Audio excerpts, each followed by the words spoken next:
Good morning. This is Driving with Myles. I'm a state certified instructor. This is Driving with Myles. I'm a state certified instructor. I teach teens and adults. I've been doing driver's ed about 21 years. Every 2 years, we have to get recertified. So today's tutorial is why 5 reasons why you failed your road test. So let's go ahead and get into it. Let's talk about the road test. The test is designed to evaluate your safe driving in a variety of controlled traffic situations. For this reason, the route is designed by the state or the province that you live in, and you will go through controlled and uncontrolled intersections. You will go through four-way stops. You will go through railroad crossings. You will go through construction zones, school zones, and residential areas. So you need to be aware of the situation. Sometimes even seasoned drivers, they have to take the road test for a reevaluation process, and they end up failing. Why? Because you develop bad habits over time. And if you develop bad habits over time, you're going to fail. Example, running yellow lights, driving with the one hand, not yielding to pedestrians, making lane changes in the middle of the intersection. All these things will cause potential failure on your road test. So every road tester has been trained and taught by the state, by the province that you live in. This is all through Canada, all through the United States, and around the world. So he or she is trained to evaluate your driving. So you can't take it personal. And there are points assessed. So let's get right into it. Number one, exceeding the speed limit. If you exceed the speed limit, that's an automatic failure. It's also important not to drive too slow. If you drive too slow, you will lose points. You will be deemed an unsafe driver, causing the flow of the traffic to slow down. You will be obstructing the traffic. For this reason, we recommend that you familiarize yourself with the area or the route. Also, remember that you can lose points for driving too fast on road conditions, such as icy roads, such as snowy roads. So you want to drive a speed that is safe and reasonable for the traffic flow.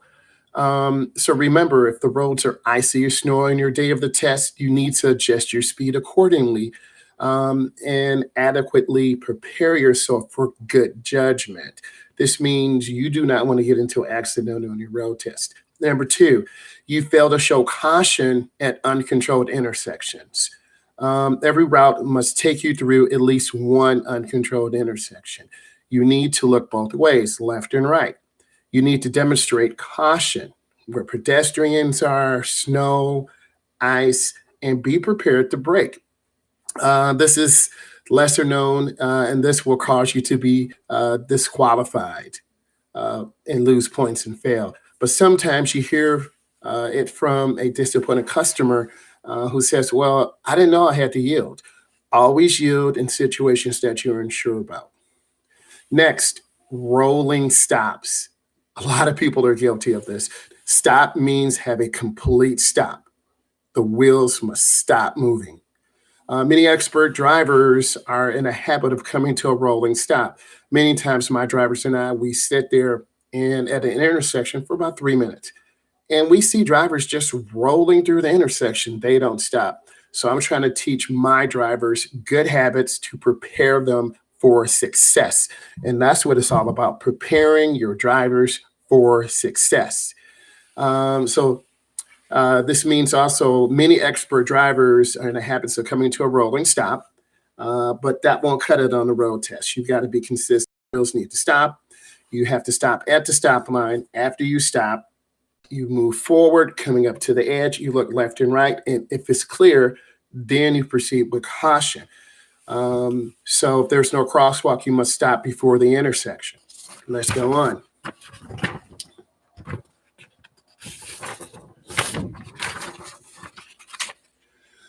Climbing a curb. This means you're going up on to the sidewalk. Whether you are turning or parking, climbing a curb is an automatic failure. Because of this and the cost of the road test, you'll be advised to book another road test once you can parallel park. And I do have a tutorial on parallel parking that I need you. It's called a reverse parallel parking. You need to practice those fundamentals consistently. If you can't parallel park, you won't be out on the road. You have to know how to park. And then number five, failure to yield to a car or a pedestrian.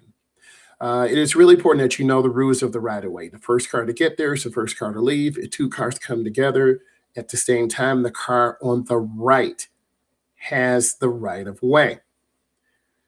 If an automatic fail, if you do not yield for pedestrians or vehicles, requiring you to do so. On the other hand, you can lose points for being too cautious or timid. Okay, stopping at an uncontrolled or stopping at a controlled intersection when you have the right of way. So you need to read whatever driver must know. You need to read that manual. So let's review. I'm a state certified instructor. I'm called Driving with the Myles. If you look right here, this is my YouTube website. It's called Driving with the Myles. I need you to subscribe to it. I need you to look through the information on the tutorials about road testing, about reverse parallel parking. Leave some comments. I want to say thank you. Subscribe to my channel. Leave comments. Please give it a thumbs up. God bless you and have a great day.